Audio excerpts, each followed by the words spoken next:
দিদি, আমি কি করে বুঝবো যে আমার এসটিআই হয়েছে? এসটিআই তুমি তৎক্ষণাৎ দেখতে পাবে বা বুঝতেও পারবে, কিন্তু কিছু এমন আছে যার লক্ষণ আমরা জানতেও পারি না। এরও চিকিৎসা ক্লিনিকে হতে পারে। এর মধ্যে একটা হলো এইচআইভি এইডস। কি তোমরা সবাই এইচআইভি এইডস এর ব্যাপারে শুনেছো? হ্যাঁ হ্যাঁ, অনেকবার শুনেছি। কিন্তু আজ আমি তোমাদের এইচআইভি এইডস এর ব্যাপারে বেশি কিছু জানাবো। এইচআইভি 4 ভাবে ছড়ায়: সংক্রমিত ব্যক্তির সাথে নিরোধ ছাড়া সম্বন্ধ করলে, সংক্রমিত সূঁচ ব্যবহার করলে, সংক্রমিত রক্ত নিলে, আর এইচআইভি সম্পর্কিত মার থেকে গর্ভাবস্থায় জন্ম বা স্তনপানের মাধ্যমে শিশুর হতে পারে। এমনিতে তো এইচআইভি এই 4 ভাবেই ছড়ায়, কিন্তু অসুরক্ষিত যৌন সম্পর্ক এর সবচেয়ে বড় কারণ। আর আমাদের কাছে কাজ ধান্দার জন্য এর থেকে সর্বদা আমাদের বিপদ হতে পারে, তাই আমাদের সাবধান থাকতে হবে। সে তো ঠিক আছে, কি করে? কন্ডোম আমাদের জন্য খুব জরুরি জিনিস। এ এমন এক ঢাল যা যৌন সম্পর্কিত অসুখ যেমন এসটিআই বা এইচআইভি এইডস ইত্যাদি থেকে আমাদের বাঁচায়। এর জন্য এটা খুব জরুরি যে তোমাদের সাথী কন্ডোম ঠিকভাবে নিয়ম মতন পরে। এখন তোমরা কন্ডোম পরার সেই উপায় ঠিকভাবে জেনে নাও। এই নাও পিঙ্কি। রেনু, প্রথমে কন্ডোমে প্যাক মন দিয়ে খোলো যাতে তা ফেটে না যায়। এরপর কন্ডোমে ফু দাও, যতক্ষণ না এটা নিপলের মতো দেখতে হয়। এতে কন্ডোমের সঠিক সাইড বোঝা যায়। এরপরে কন্ডোমের উপরটা এইভাবে টেপো যাতে তোমার আঙুল লেগে তা ফেটে না যায়। এরপর আস্তে করে তোমার সাথীর লিঙ্গের ওপর থেকে নিচে এইভাবে পরিয়ে দাও। কিন্তু খেয়াল রেখো কন্ডোম পুরো অবধি যাতে চলে যায়, যাতে সম্ভোগের সময় এটা বেরিয়ে না যায়। হ্যাঁ দিদি, আমার সঙ্গে একবার এইরকমই হয়েছিল। যা কি রে রেনু তুই! ঠিক আছে, চলো তোমরা সবাই এটা ট্রাই করো এক এক করে। আরে কমলা দিদি, এসব শুনতে খুব ভালো লাগে, কিন্তু আমার মা এটা মানবেই না, তো আমি কি করব? সব থেকে প্রথমে তোমাকে ওকে এটা বোঝাতে হবে ওর জন্য কেন এটা জরুরি। এতে ও এসটিআই থেকে বেঁচে থাকবে, তার সাথে এইচআইভি থেকেও। অনেক ট্রাই করেছি, কিন্তু নো চান্স। আমার মা তো অনেক বেশি জেদি। আমার সঙ্গে প্রথম প্রথম তাই হতো। শেষে একদিন সাহস করে আমি ওকে ভালোবেসে বললাম, শোনো, আমার সবসময় তোমার জন্য চিন্তা হয়। আমি বারবার তোমাকে কন্ডোম পরার জন্য এই কারণে বলি যে তোমার সঙ্গে এটা ওটা কিছু না হয়ে যায়। একটা ছোট রাবারের টুকরো আমাদের জীবন বাঁচাতে পারে। তারপর ও কি বলল কমলা দিদি? কিছুই না, বাস কিছুদিন এরকমই চলতে থাকলো। ফের একদিন ভালোবেসে আমার পাশে বসলো, হাসলো, আর বিনা কোনো পীড়াপিড়িতে নিজেই কন্ডোম পরে নিল। সেদিন থেকে আজ অবধি প্রত্যেকবার পরে নেয়।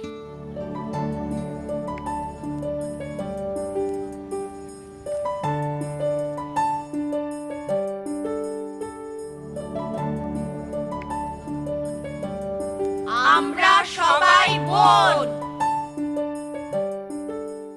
চলো চলো এখন আমরা প্র্যাকটিস করি, ঠিক আছে?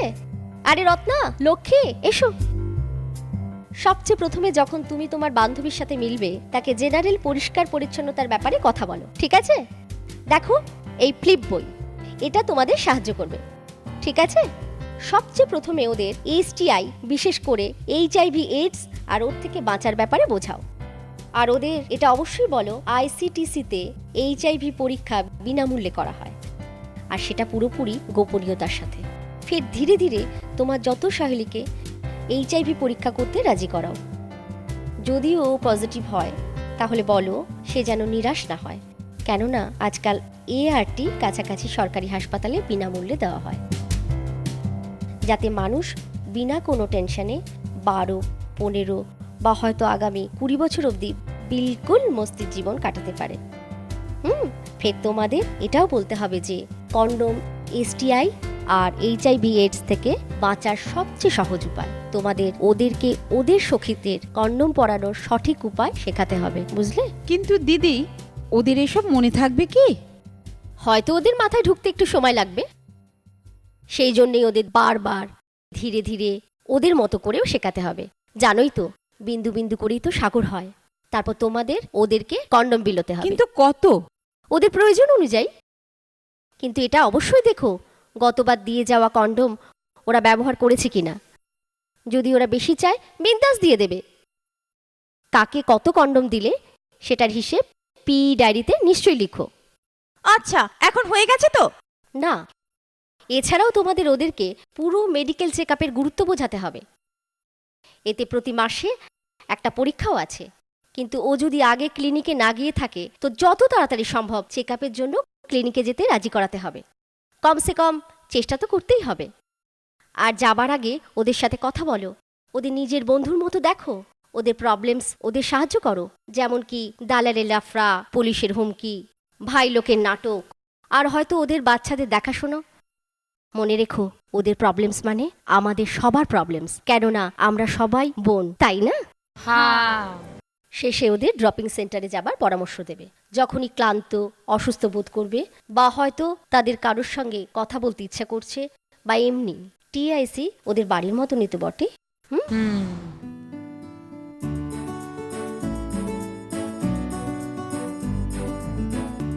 আর এটা ভুলো না, তোমাকে তোমাদের সাক্ষাৎকারের রিপোর্ট তোমাদের ডায়েরি বা নিরীক্ষণ ফর্মে দিতে হবে। এটা অতি জরুরি, কেননা এই রিপোর্ট তোমার নিজের ORWকে সকালের মিটিংয়ে দিতে হবে। এর থেকে আমরা জানতে পারি আমাদের কাজ কেমন চলছে, আমাদের প্রবলেমস কি আছে, আর আমাদের কি কি করা দরকার। মনে রেখো, এইসব খুব জরুরি, আর আমাদের এটা করতেই হবে।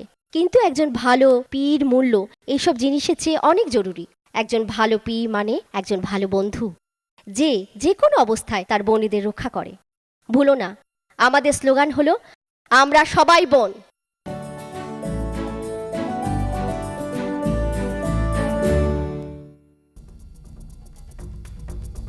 কি রে পিঙ্কি, কেমন হচ্ছে? আমার তো দারুণ ফার্স্ট ক্লাস লাগছে, হেভি মজা হচ্ছে, তাই না? হ্যাঁ, কিসের ফার্স্ট ক্লাস আর কিসের মজা? এ তো সাজা হচ্ছে সাজা। দেখ রেনু, আমি তো টাইম পাস করে কিছুদিনের মধ্যেই কেটে পড়বো। আর এখানে যে টাইম ওয়েস্ট করছি না, ওটা মাস্ট নিজের ধান্দায় উসুল করে নেব আমি। আরে কিসের টাইম ওয়েস্ট? এমনিতে তো আমরা দিনের মধ্যে কয়েক ঘন্টাই করছি, আর তুই তো এমন বলছিস যে তোর ওখানে সকাল থেকে মজনুদের লাইন পড়ে যায়। হ্যাঁ, তোর দরজার সামনে হয়তো পড়ে না, আমার তো যে কোনো সময় দেখো লাইনই লাইন হ্যাঁ পড়ে। হ্যাঁ, জানা আছে জানা আছে। পরে লাইন ওয়ালি হয়ে গেছিস, পুরো টাইম তো নাটক করতেই চলে যায়। এর চেয়ে ভালো কামলা দিদির কাজ। যা না, কামলা দিদির কাজই কর। আমি যাচ্ছি, আমার মার্দ আমার জন্য অপেক্ষা করছে। হাট।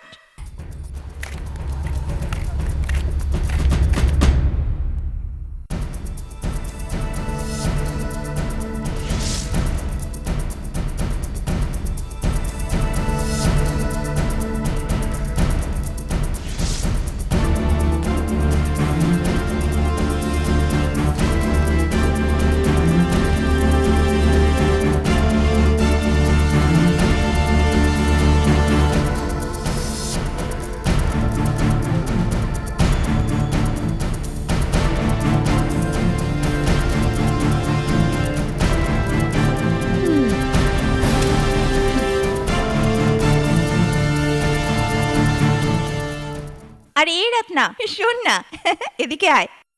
কেমন আছিস? হ্যাঁ, তুই কেমন আছিস? আরে ছাড় না, এই কন্ডমের ডেমো ফেমো। এমনিতেই তুই আবার কবে কন্ডম ব্যবহার করেছিস, তাই না? না রে, এবার আমার যেতে হবে, অনেক কাজ আছে। বাই। পিঙ্কি, পিঙ্কি, আমি ক্লিনিকে কবে আসবো? কাল আসবো? আরে আমাকে কেন জিজ্ঞেস করছিস? আমি তো এখানে টাইম পাস করতে এসেছিলাম। ওই নতুন পিয়ার এডুকেটর আসবে না, ওকেই জিজ্ঞেস করিস।